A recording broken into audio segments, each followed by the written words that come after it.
Jean Cocteau, the great French draftsman and movie maker, said once as advice to all artists, find out what it is the critics most dislike in what you're doing, and then do more of that. Monet is just that kind of artist.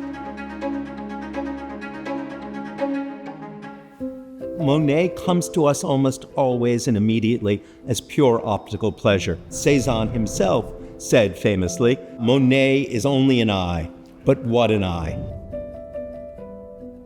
But within all of that delight, all of that decorative beauty, lie the seeds of what turned out to be one of the greatest revolutions in 20th century art.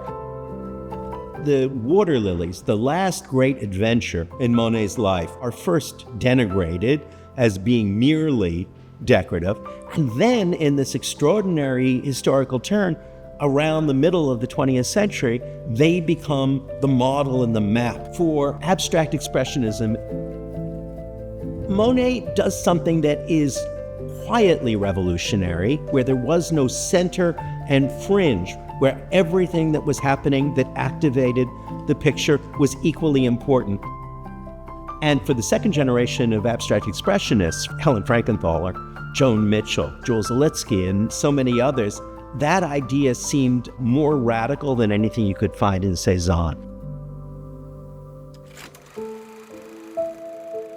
As he goes deeper and deeper into the water lily subjects in these years, Monet paints them as cosmic. He wanted them to be places where one would get lost in the same way we get lost looking up at the night sky or staring out into the expanse of the ocean. And that isn't just a pictorial idea. It is the idea that the real end of painting is not simply to represent the conflict of the world, but that the end of painting is to offer us something that resolves the conflict of the world. There's a case that used to be made that late Impressionism turned its back on the experience of the war. But there's another sense in which I think that these pictures affirm exactly the values that were worth fighting for, in asserting the power of pleasure to be in itself a principle. Great phrase of Voltaire's, "We must cultivate our garden," was not a call away from action, but a call to understand that the things we observe, that the things that we love, can provide us the capacity, a theater for social engagement as real as the battlefield that lies outside.